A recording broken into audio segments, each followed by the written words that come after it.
So guys, for the first method, you want to head over to search and type in edit power plan. Click on it. And then once you're on this, you want to click on change advanced power settings.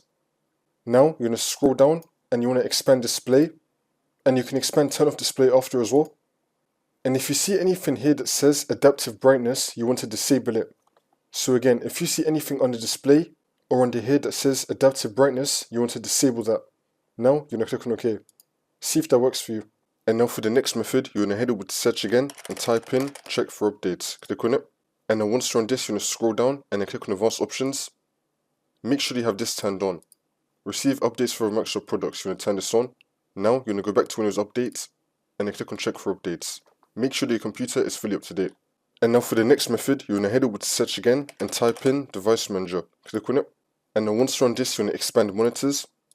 Now you want to find your monitor. You want to right click on it and then click on update driver and then click on search automatically for drivers. Make sure that you have the best drivers for the device installed. And you also want to expand display adapters and then do the same thing for your graphics card. Right click on it and then click on update driver and then click on search automatically for drivers. Make sure that you have the best drivers for the device installed. I'm also going to be leaving down below 3 links for Nvidia, AMD and Intel. You want to download the software that comes with your graphics card. For me I have an Nvidia graphics card, so I got the Nvidia app.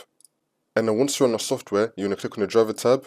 Now once we're here, you want to click on check for updates. Make sure the graphics card drivers are fully up to date for your software as well. Now after you try any of those methods, I recommend just restarting your computer. And then hopefully this will now fix your problem.